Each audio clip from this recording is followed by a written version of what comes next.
E aí, pessoal, tudo bem com vocês? Faca na caveira, é isso mesmo. Se você está estudando para a prova de delegado ou de médico legista do estado de São Paulo, ou também se você é um curioso, seja muito bem-vindo.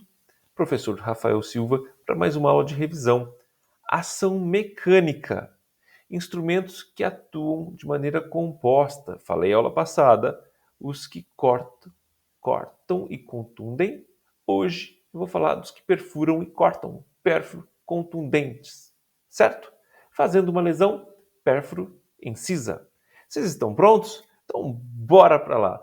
Gente, um instrumento que apresenta uma ponta, tá?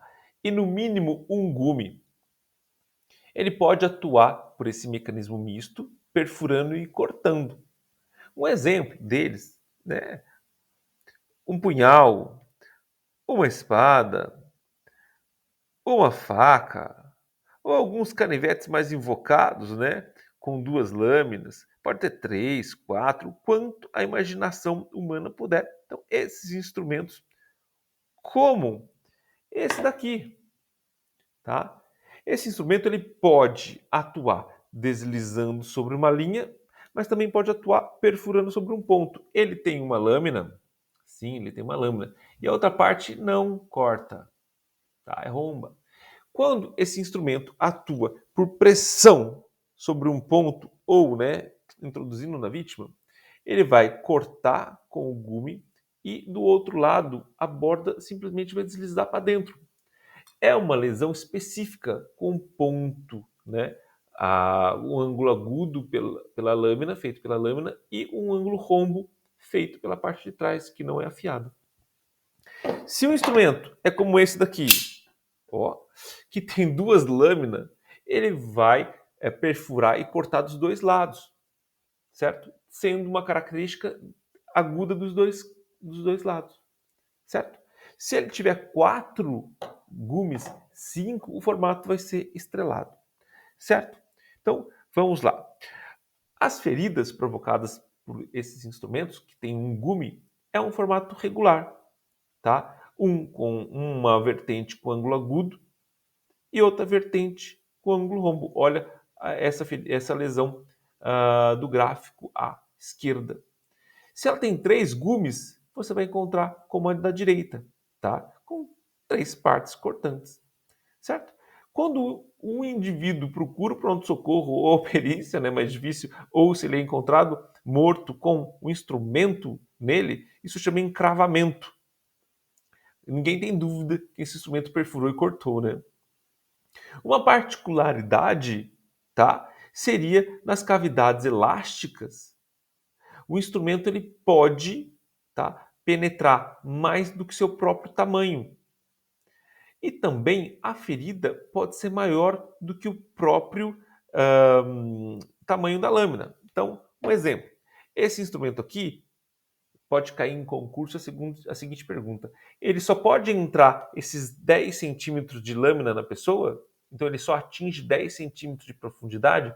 Sim, em cavidades fixas, sim. Tá? Um tórax, por exemplo.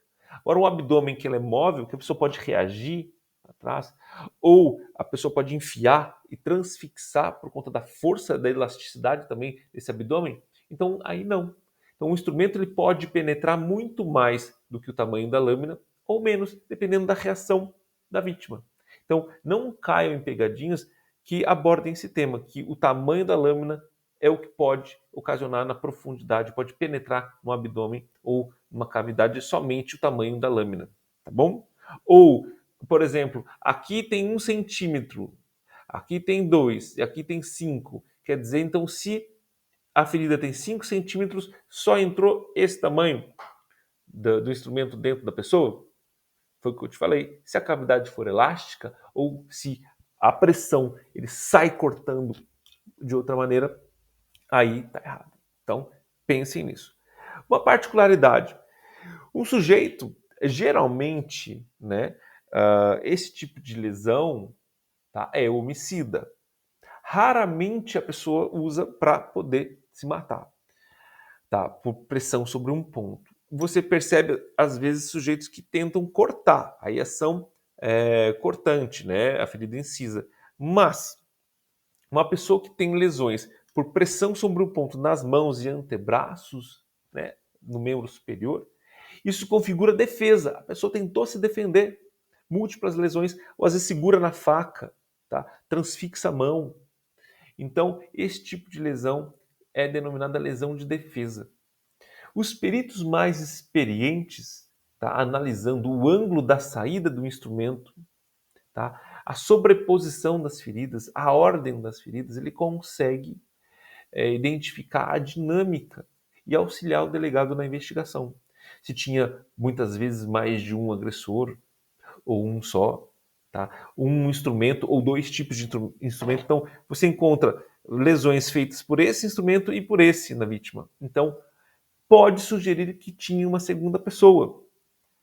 Pode também o mesmo agressor usar dois instrumentos? Pode, mas é menos comum, certo? Então, são elementos periciais que auxiliam a investigação, certo? Gente, é isso que eu tinha para falar para vocês sobre a aula de instrumentos que perfuram e cortam. Até a próxima. É isso aí. Um grande abraço para vocês.